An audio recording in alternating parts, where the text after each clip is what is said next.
do. I'm going to hand over to Alan. Thank you again, Alan, and we're looking forward to enjoying your lecture this evening. Thank you. Well, thank you very much, Pam. Thank you for the introduction, and thank you also for asking me to give this lecture. As you observed, it's 5 years since I gave my last lecture, and which I entitled A Gentle Stroll Through 1,000 Years of English Bell Founding.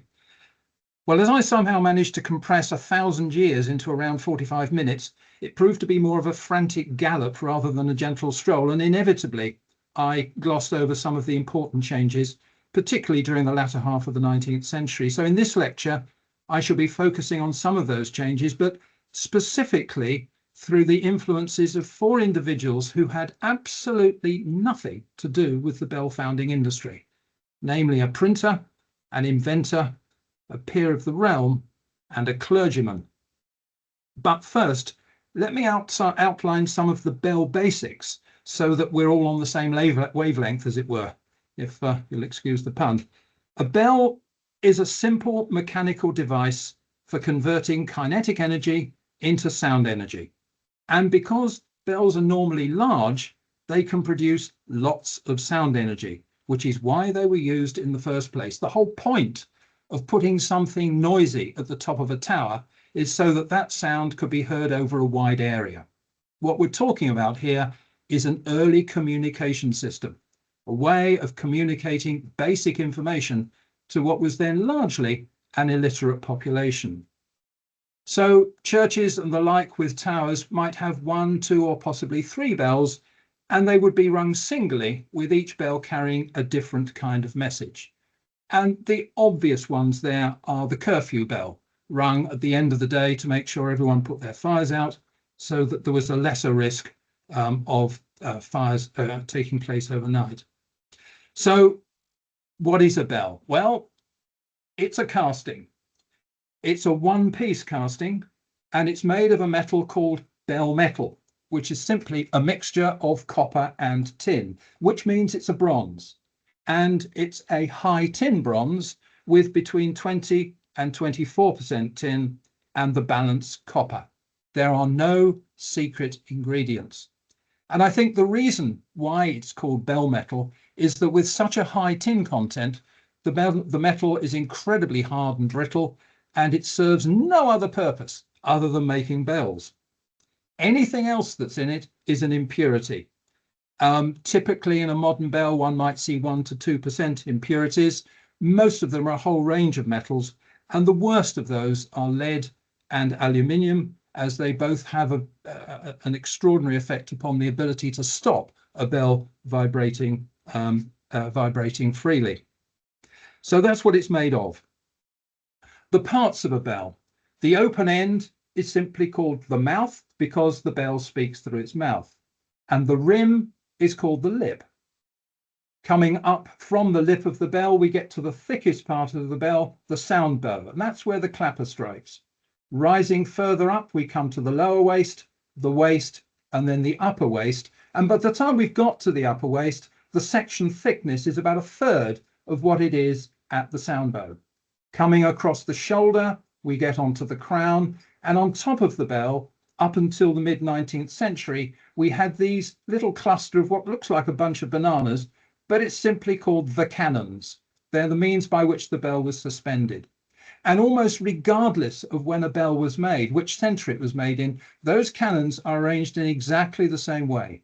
In the center, there is a large loop, which is called the argent, and set around the argent are 6 equally sized and equally shaped cannons, but they are not equi-spaced. And you can see that on one side, there is a pair with another pair on the other side. They abut the face of the argent, and single cannons abut the end of the argent. Inside the bell was a wrought iron U-shaped staple from which the clapper hung, and the staple was always arranged so that the clapper swung in line with the single cannons. The double cannons determined the width of the beam that the bell was supported from, and so the beam would be sculpted to fit onto those cannons with metal straps to secure the bell through to its supporting beam. And the U-shaped metal strap was so arranged the clapper always struck in line with the single cannons. And I think one of the extraordinary things is that regardless of which century you're looking at, and we're going back over 500-600 years, and regardless of the number of different founders that were making bells, those cannons were always arranged in the same configuration. So how can we define a bell? Well, you can talk about its note, you can talk about its weight, you can talk about its size. And of course, the easiest of those to get hold of is the size of a bell. And that is defined by its mouth diameter.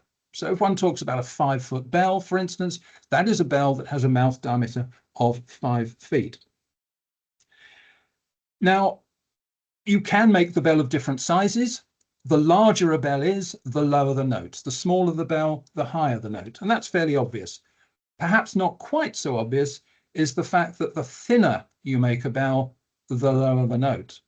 So one could start with a bell such as this.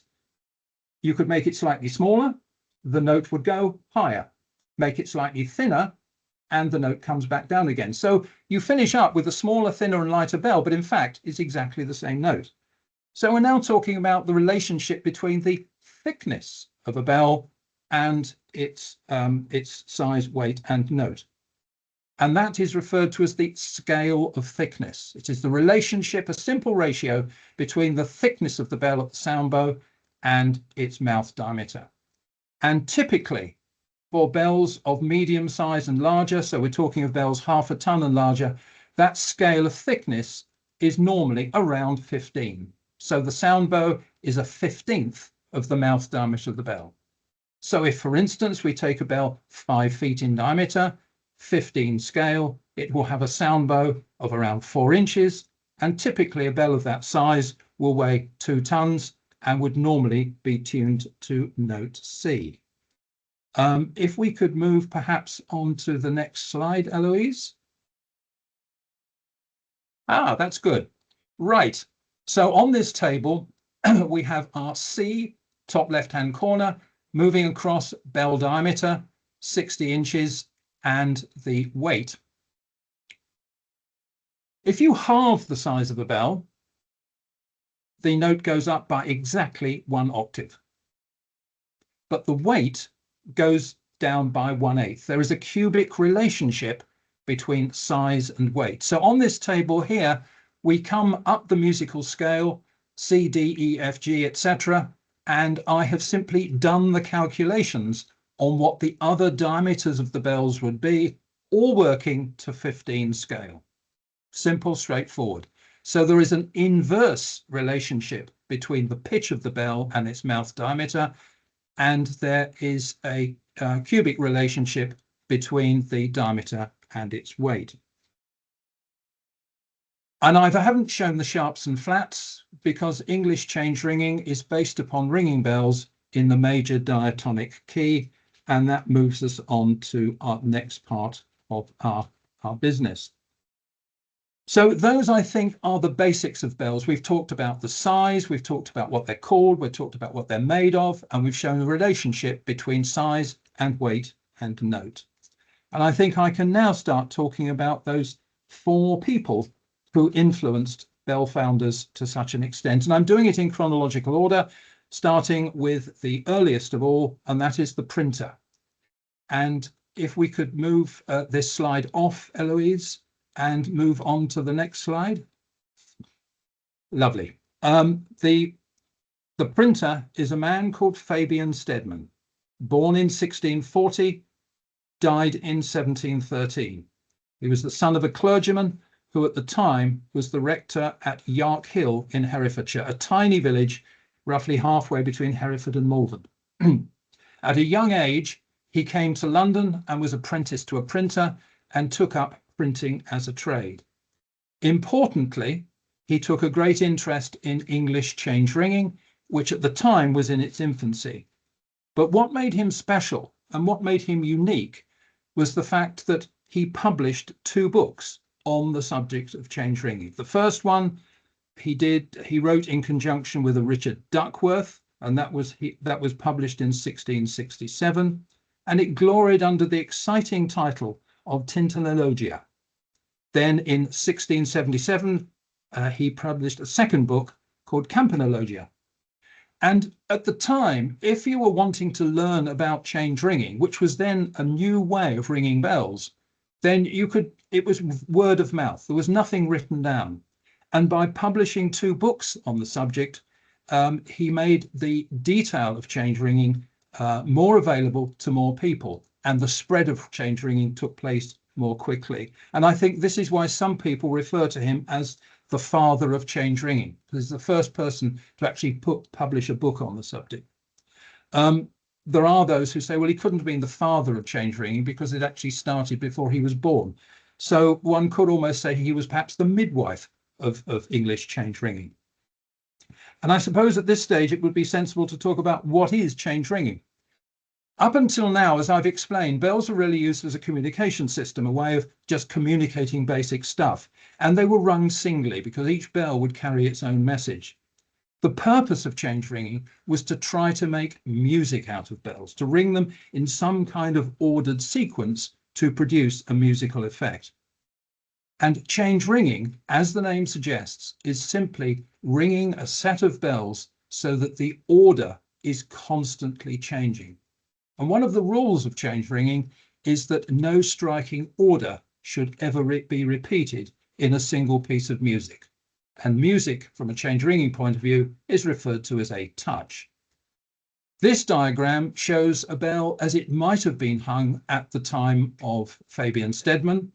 There are the cannons that I referred to on top of the bell, the straps supporting the bell to its timber beam, known as a headstock. At one end, a large timber wheel. At the other end, a vertical stave, the stay. And the ringing of these bells is through a full circle, from the mouth up position to the mouth up position, first clockwise and then anti-clockwise, and with the clapper striking the bell once for each rotation and striking towards the end of its swing cycle. Clear, I think, on the next slide, Eloise, please. That is the modern equivalent of what you saw before. Cast iron and steel framework, cast iron supporting beam, but basically the same equipment. The left-hand picture, of course, is as we saw before with the bell in the down position. By swinging the bell through a wider and wider arc, it can be swung so that it's upside down, and it can be parked in the upside down position. And the reason why it has to go full circle from upside down to upside down is that the ringer, through the control of the rope, can cause the bell to hover just over the balance for as long or a shorter period as that ringer needs in order that the striking sequence can be accurate and precisely struck. The ringing takes place with one ringer per bell, and as well as the fundamental rule of never having repeated a striking order, the second rule is that as a bell ringer, you may only change your striking position by one position for every pull of the rope. So having pulled your rope, let us say your bell struck in the third striking position. When you pull your rope again, the bell rotates through a full circle. You can either time it so that the bell strikes in the third striking position again, or the second striking position, or the fourth striking position. You can't kind of go from third to seventh striking position in one go. So those are the 2 basic rules to change ringing. So what about your musical repertoire? What we're talking about with change ringing is factorials. The number of ways that you can rearrange 3 objects is 3 times 2 times 1, which is 6. So if you have 3 bells hung for change ringing, your entire musical repertoire is covered by 6 rotations of the bell. Now that rotation takes about 2 seconds. So if you have 3 bells hung for change ringing, your entire musical repertoire lasts about 15 seconds. If you have 4 bells, your repertoire will last 1 minute. 5 bells, it's 5 minutes. 6 bells, it's 30 minutes. Now it's starting to get interesting at this point. 7 bells, it's 3.5 hours. 8 bells, it's 28 hours. 9 bells, 10.5 days. 10 bells, 3.5 months. 11 bells, 3 years and 2 months. 12 bells will take about 38 years of continuous ringing before you have exhausted all of those combinations. And it's about 500 million different combinations. So the first thing, can we have the next slide, please, Eloise? Here we are. Here's the chap ringing his bell. Okay, simple as that. Now, the first thing that strikes you with change ringing that Fabian Stedman has done so much to promote is that it's not much good having a peal of bells with only 3 or 4 bells because it is so limiting, and yet that is what most churches had.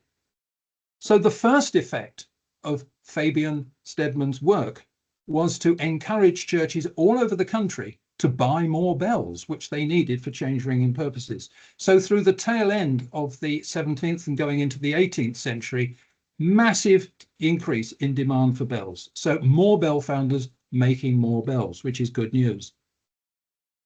The other thing, of course, that one may notice is that if all of these bells are going round and for each touch, every bell rotates the same number of times, in a perfect world, wouldn't it be nice if all those bells rotated at exactly the same speed? Well, clearly, if you have 8 bells and the smallest is 1/8 of the weight of the largest and half the size, clearly that bell is going to swing much faster than the largest. And so the second effect that Fabian Stedman and his change ringing had on bell founders was that to accommodate the needs of change ringing, the smaller bells were made to a considerably thicker and heavier scale. So if we move on to the next slide. Okay. Now on the left-hand side, this is a replica of the first slide. You can see the mouth diameters, the notes of the musical scale, and the weights. Moving over onto the right side, you will see how bell founders accommodate change ringing by making the smaller bells to a progressively thicker and thicker scale. If we just move 1 octave from the 60-inch C bell to the C above it, instead of it being 30 inches, we're now seeing 34 inches. And instead of it weighing around 560 pounds, it's getting on for double that at 950 pounds. And moving further down, if we look at the G bell, which would be the smallest in a ring of 12 bells, such as St Mary le Bow or St Paul's Cathedral, what might have been produced at 15 scale as a 20-inch bell weighing merely 166 pounds, we're now looking at a bell which is almost or just over 28 inches in diameter and weighing around 720 pounds. Now, clearly, by thickening the bells this much, they're still not going to swing at the same speed as the largest. But if suitably hung, and even with a ring of 12 bells, that smallest bell, the speed of rotation will be about 80% of the speed of rotation of the largest. And of course, because these smaller bells are so much thicker, you can hit them much harder, which means not only do they turn more slowly than one might expect for their note, but also when all bells are rung together, they can all be heard. So Fabian Stedman helped the spread of change ringing, helped bell founders by increasing the demand for bells, and also caused bell founders in this country to produce their smaller bells to a much thicker scale. And to this day, if you compare small bells cast in this country with those cast on the mainland of Europe, you will find that smaller English bells are thicker and heavier than their continental equivalents. So thank you very much, Fabian Stedman. We will now move on to our second influencer, Henry, later Sir Henry Bessemer, born in 1813, died in 1898, an inventor, born in Charlton near Hitchin in Hertfordshire. His father was an inventor, he was an inventor, had several inventions, several patents, but the one that he's best known for, of course, is his discovery of how to make in quantity high quality steel at a relatively low cost. The Bessemer process, we have all heard of the Bessemer process. I believe he took out a patent for that in or about 1855. Now this meant that hard steel was available at a price that even bell founders could afford. So drilling holes, machining bell metal, albeit that bell metal is incredibly hard, Drilling holes, machining bell metal was now a relatively straightforward process, and the drills and cutting tools were affordable. So those cannon loops cast on top of bells, well, we really didn't need those anymore. So from the tail end of the 19th century, increasingly bells were cast with completely flat crowns. Also, because we could drill holes, we didn't need those cast-in crown staples anymore. So again, a center hole would be drilled and the clapper assembly would bolt up through the center of the bell and the beam above. Now, there was an unintended consequence here, because clearly producing a mold without cannon loops is slightly cheaper to produce. However, the bread and butter work of bell founders through most of the centuries, and less so today, was the recasting of cracked bells. Most bells became cracked as a result of the casting and the corrosion rather, and the expansion of those cast-in crown staples. So producing bells without these staples cast in meant that bells would actually last longer. So having increased the market, thank you Fabian Stedman for doing that, we then find that we are now producing bells that last longer than they used to in the past, an unintended consequence. At about the same time, excuse me, at about the same time as Bessemer working, we move on to our third influencer, Edmund Beckett Denison, later Lord Grimthorpe, peer of the realm, born in 1816, died in 1905. Born at Carlton Hall near Newark-on-Trent in Nottinghamshire, he trained as a lawyer and indeed was an exceptionally successful lawyer. But he took a detailed interest in clocks, bells, and architecture. By all accounts, he was an opinionated and cantankerous individual who once said of himself that he was the only architect I have never quarrelled with. The only architect I have never quarrelled with is myself. And I think that pretty much sums him up. He had an incredibly low opinion with anyone who did not agree with him, and in particular bell founders. In 1850, he had published a book entitled A Rudimentary Treatise on Clocks, Watches and Bells. Of bell founders, he believed that the bells made in this country at that time were of the wrong shape, that they were far too thin, and they had insufficient tin. He believed that the shape of a bell should be a construction of a series of true radii. He believed that the metal specification should be in the ratio of 22 to 7, 22 parts copper to 7 parts tin, and that works out a little over 24% tin. And as far as bells being thicker, instead of bells being cast round about 15 gauge, which is a 15 scale, which is what one would expect for larger bells, he was working to something near a 12 scale in his thinking. Through influence and through power, and no doubt through wealth, he found himself closely involved in design work for the rebuilding of the bell tower and the clock tower at the Palace of Westminster following the disastrous fire earlier in the 19th century. And Eloise, if we can move on to the next one. I missed this one out. I talked about bells being cast with flat crowns. Moving back to Henry Bessemer, we can see in the foreground there some bells ready for dispatch. Just behind there are some new bells, black bells with completely flat crowns. And further back still, we can see one or two bells with still those cannon loops on. So thank you for that. And let's move on to the next one. Big Ben. Grimthorpe was not only responsible for the designing of the clock for the Palace of Westminster, he was also responsible for the design of the bells. He was negotiating with the Warner Foundry in London, the Taylor Foundry in Loughborough, and the Mears Foundry in Whitechapel.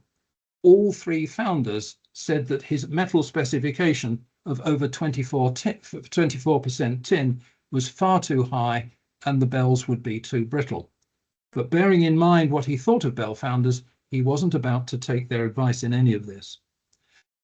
So he produced his designs, and the contract for the casting the 5 bells, that's 4 bells for chiming the quarters, 1 bell for striking the hours, was placed with Warner's. Warner's started in 1856 by casting the quarter bells, and when inspected by Grimthorpe, he rejected 2 of them, so they were obliged to make another 2. So they cast 6 bells to get 4. They then came to the casting of Big Ben.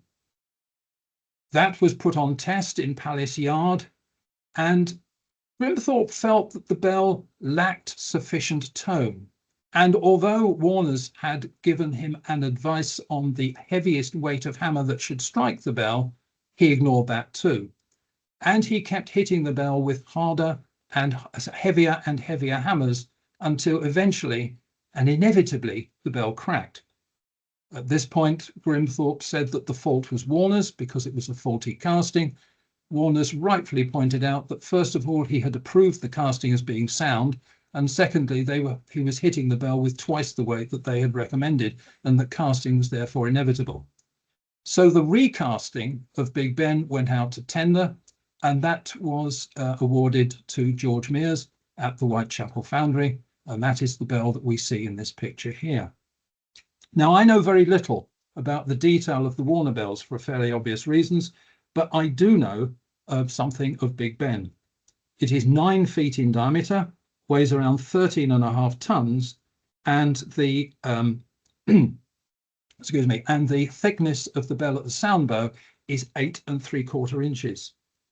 So far from being 15 scale, it is in fact 12.3 scale, considerably thicker than one might expect. Mears also recommended that the hammer that was to strike the bell should weigh no more than 400 weights. Grimthorpe ignored that and struck the bell with a hammer weighing 800 weights.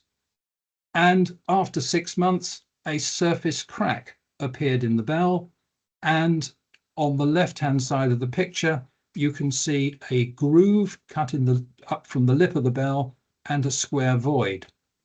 Because although the bell was cracked and that was visible on the outside, there was no sign of a crack on the inside of the bell.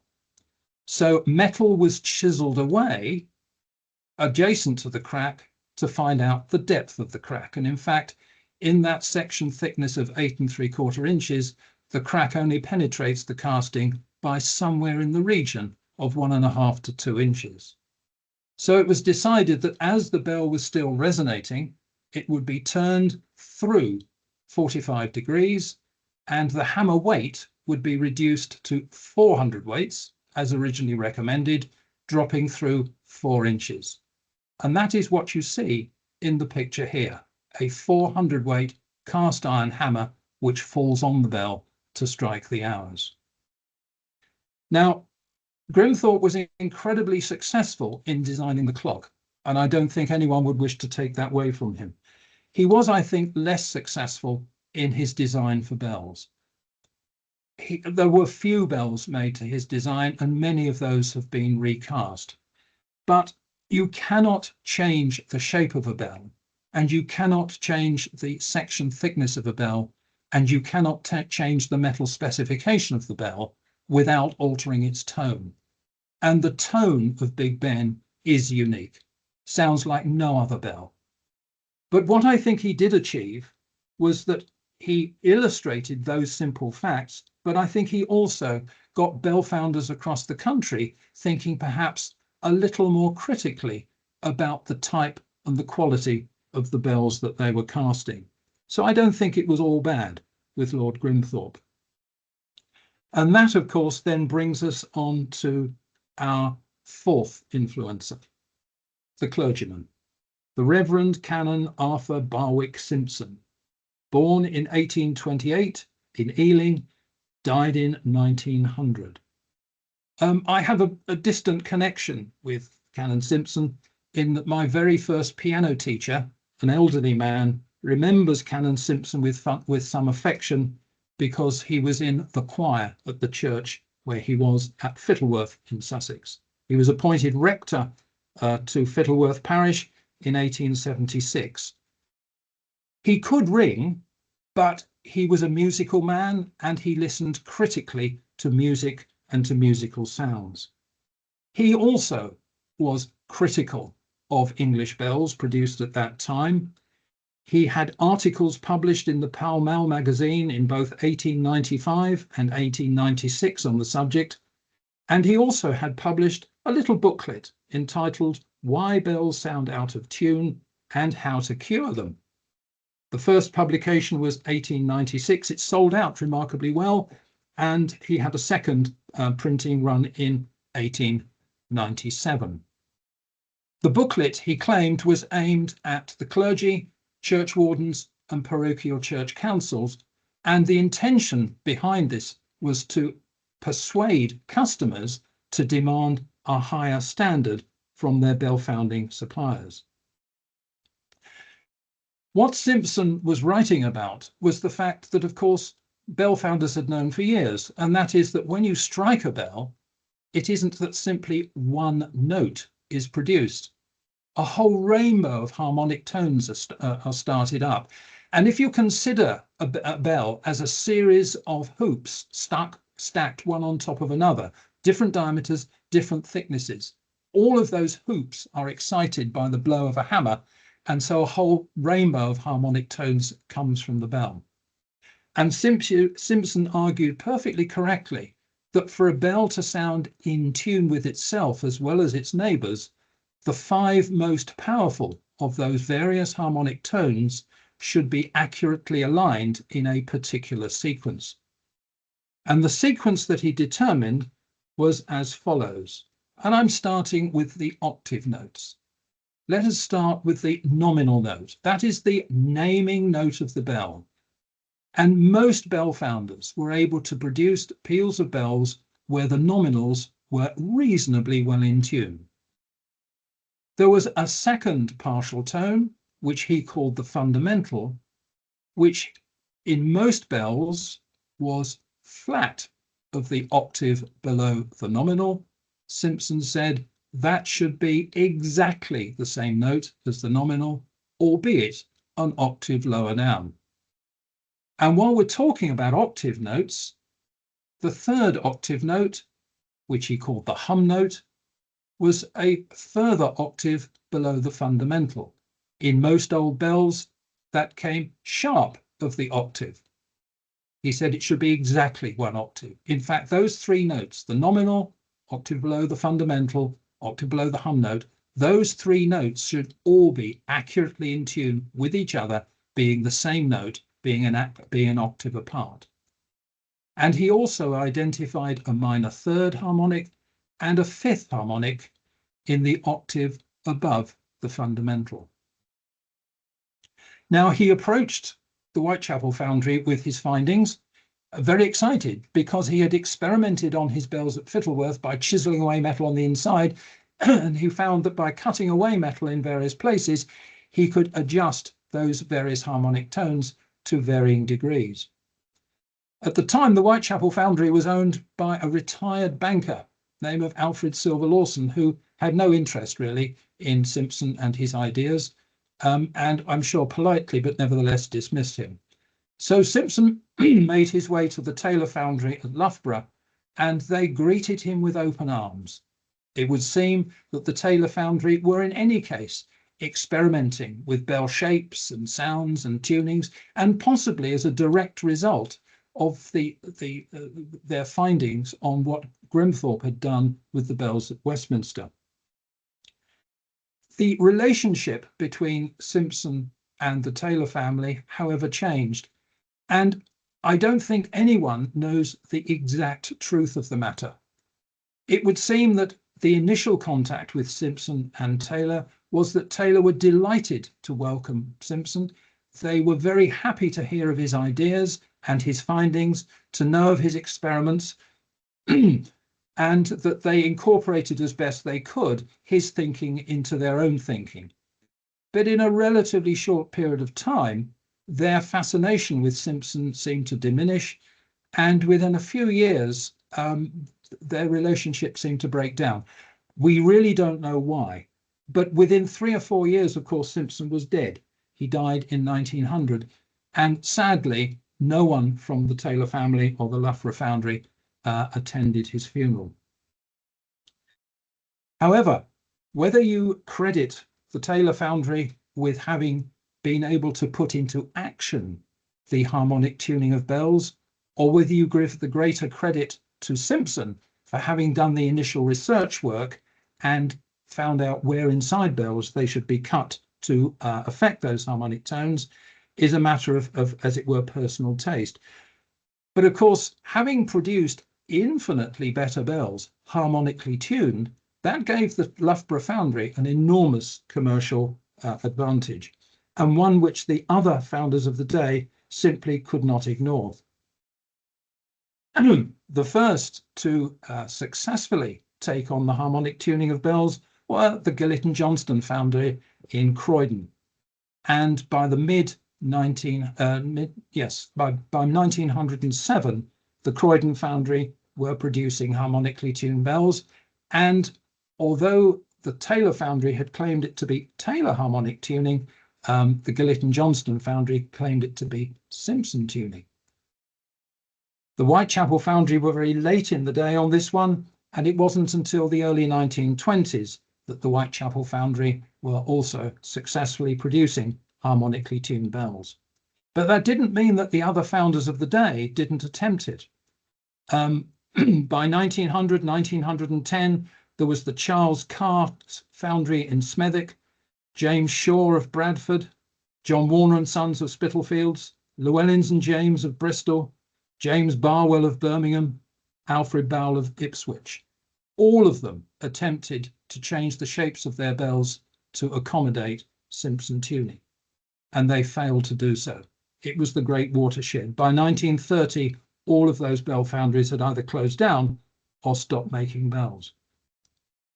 Importantly, I think it is to appreciate that there isn't one solution to producing a harmonically tuned bell. And it seems to me that the Gillett and Johnston Foundry did not copy Taylor bells in producing harmonically tuned bells. You only have to look at and listen to a bell from Gillett and Johnston to appreciate that it is a different kind of bell to the bell produced from Loughborough. And similarly at Whitechapel, we did not copy either Gillett and Johnston or the Loughborough Foundry.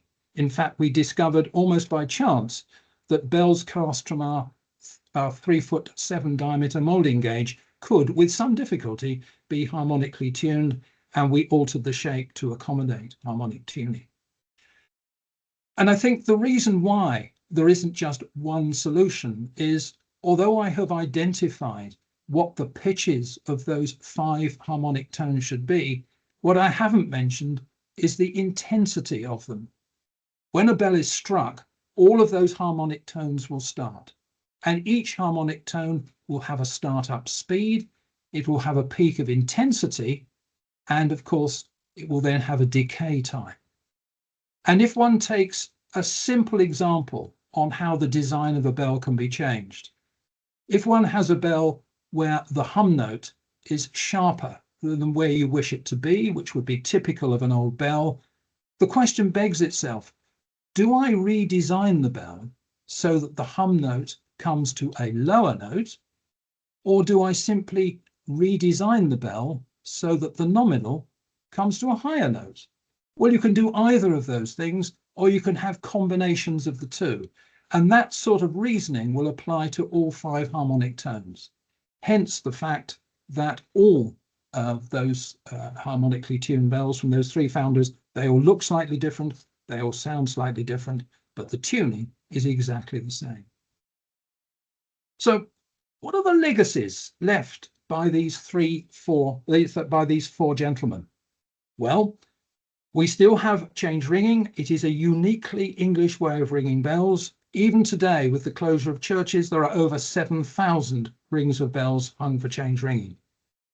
Stedman's methods, more correctly known as Stedman's principles, are still frequently rung, and there are those, including myself, who consider Stedman to be one of the most musical of methods.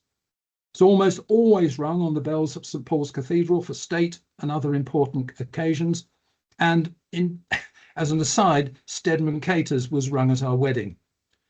Largely thanks to Henry Bessemer, the machining of hard bell metal is now straightforward. So for over 100 years, English bells have been cast routinely with flat crowns. On the mainland of Europe, Cannons are more frequently incorporated into new bells. Thanks to the BBC, the chimes of Big Ben are broadcast around the world, and the sound of Grenthorpe's bells is quite unmistakable. There is absolutely no mistaking the chimes of Big Ben to the bells from anywhere else.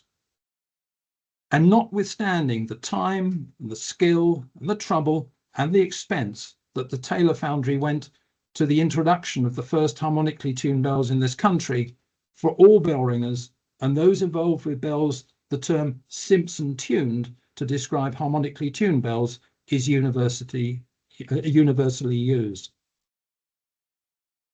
But whether it is the rich, glorious and musical sound of the Simpson tuned bow bells ringing out Stedman sinks for the Lord Mayor's show, or the harsh metallic crash of the thick-scaled, high tin content Big Ben as she ushers in the new year, or the rather watery, plaintive sound of the ancient pre-Simpson cannon-headed bells of St Bartholomew the Great as they ring out on the Founder's Election Day service, they are all the sound of castings. Thank you very much.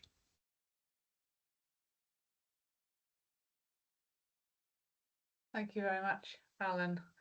Yes, take a breath there. That was yeah, a lot of information there, and I'm sure for those, particularly those who are bell ringers or casters of bells, will have found it really interesting.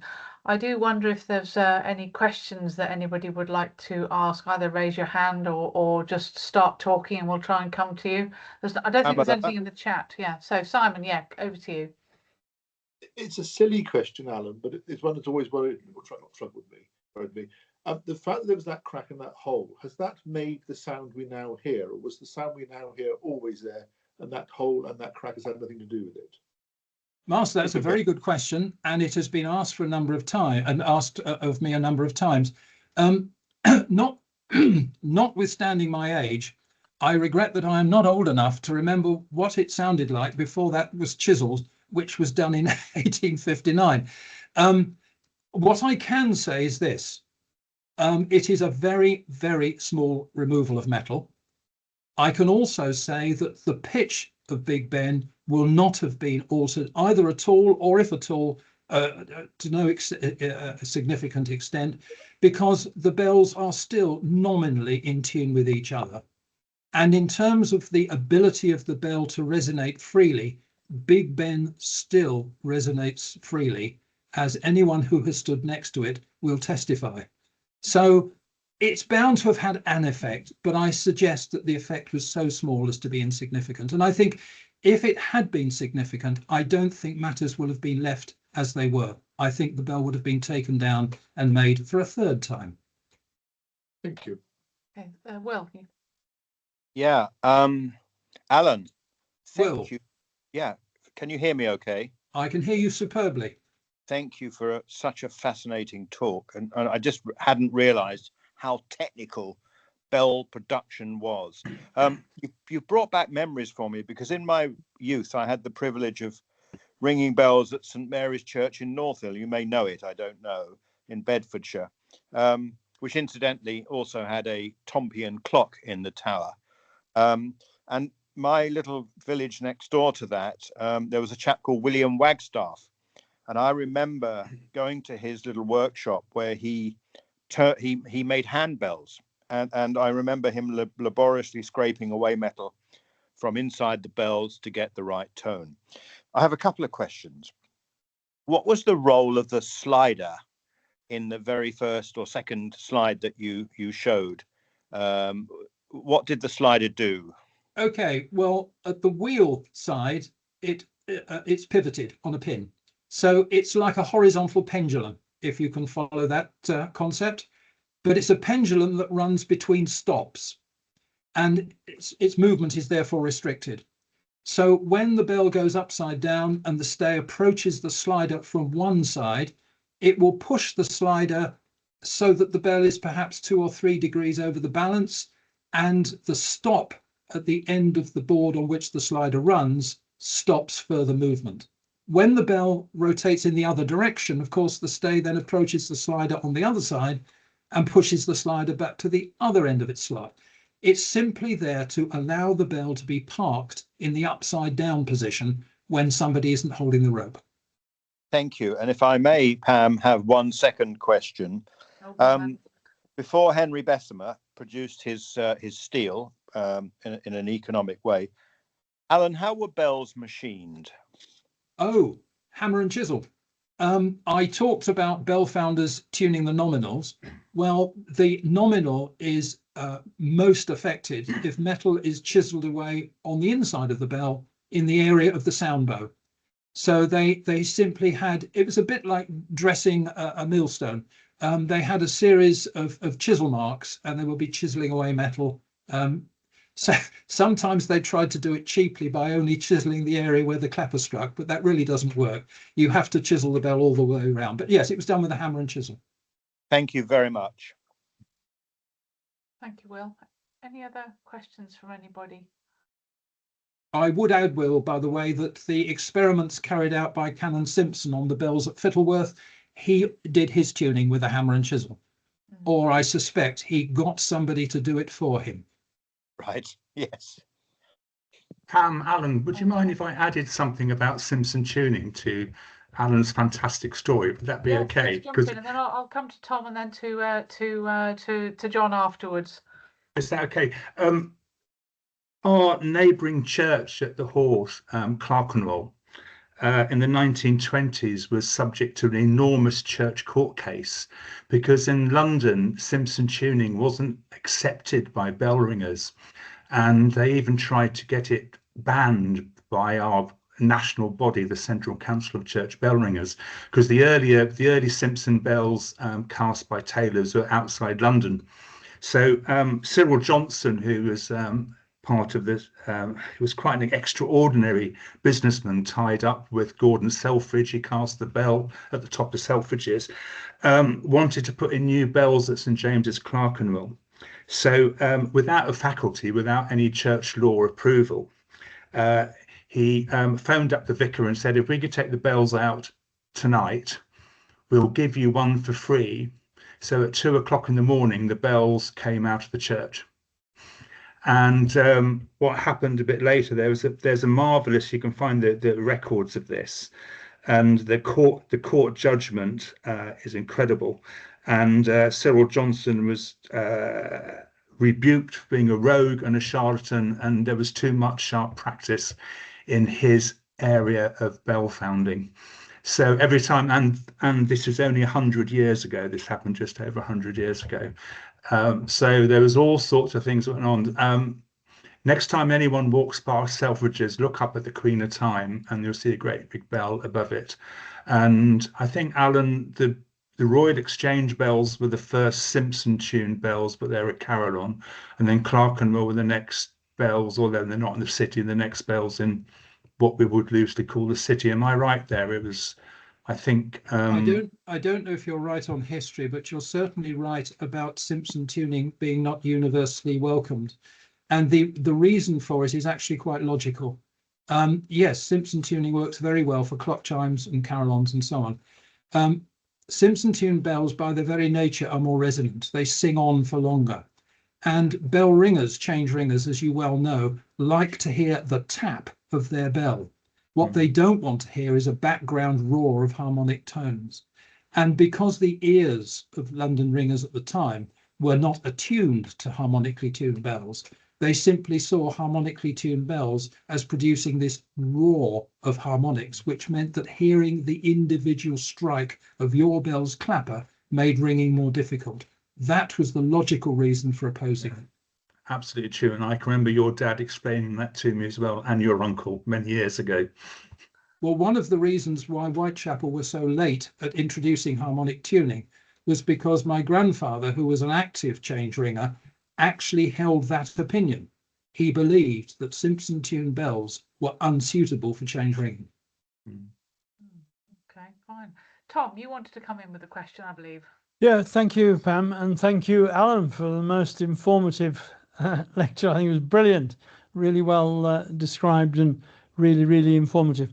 Anyway, my comments are that the quality of the metal if we just focus on that, we all know metals are crystalline, and the contamination, if it doesn't exist, which of course in the olden days, sadly, it often did exist, gave rise to variations in what things sounded like and how they worked.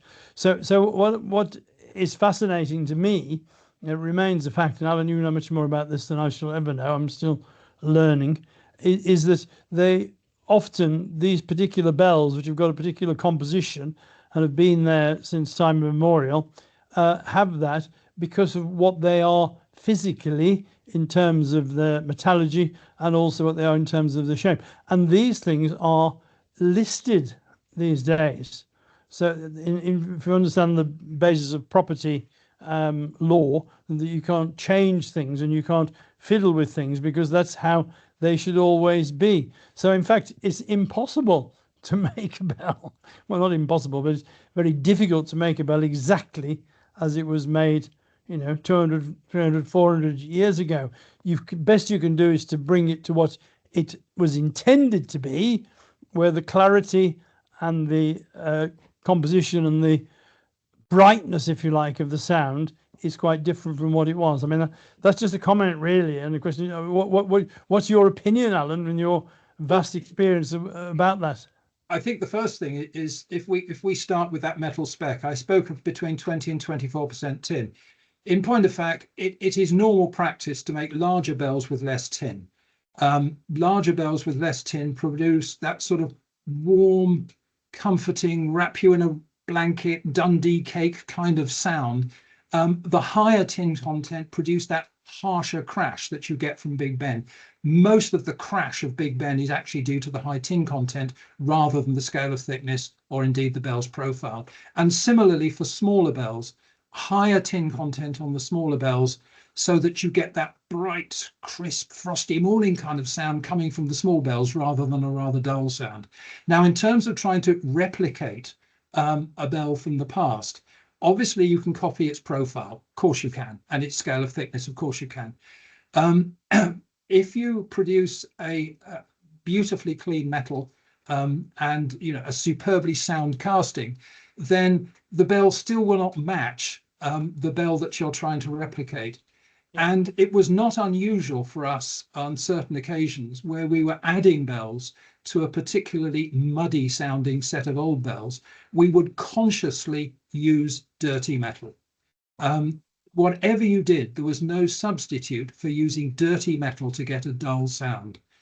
The highest impurity levels I've ever come across in old bells, in fact, was just over 7%. But at 7%, that really was, however good the bell would be otherwise, producing this dull, lifeless kind of sound.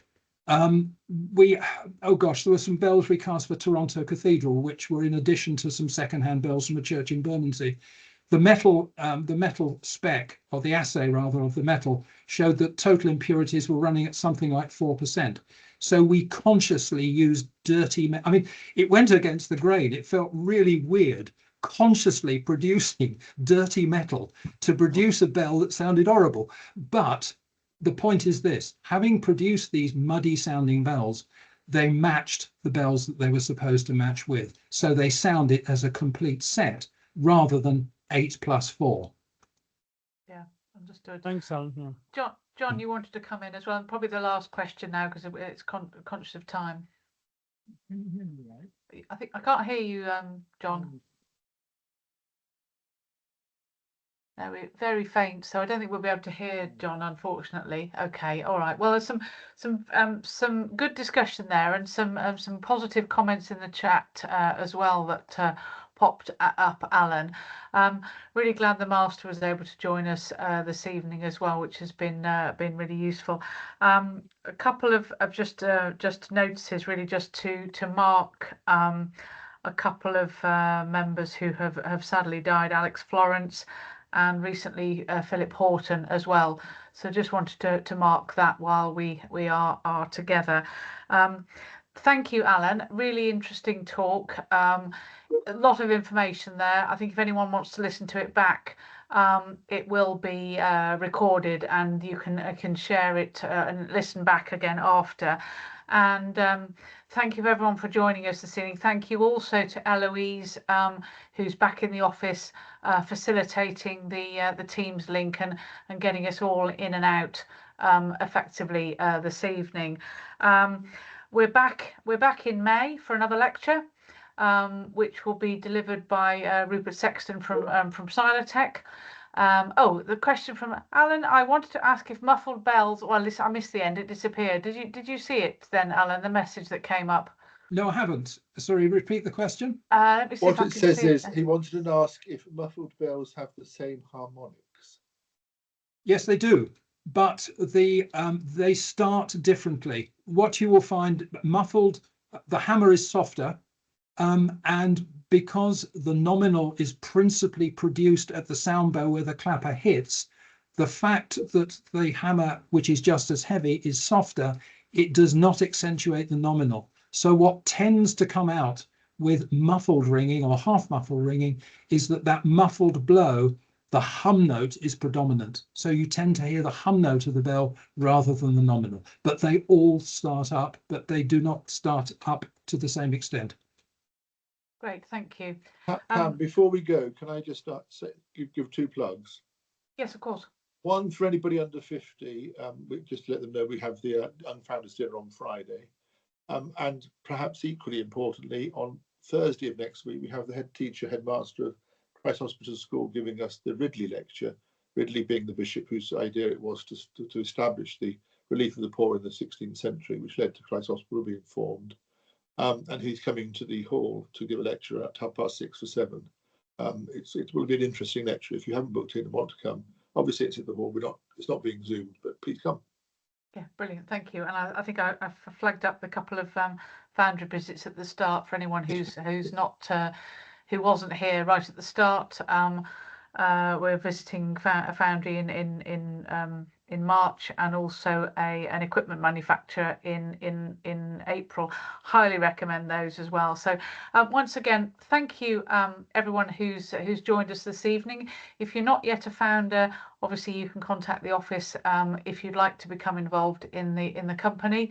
You'd all be very welcome. And I'll say good evening. And what time does the Foundry visit start? It's we're getting there for, I think it's 10:30 for 11 for the Foundry visit. Finecast it is in Littlehampton on the south coast. Fascinating foundry, should be really well worth a visit if anybody wants to come along, if you can make it.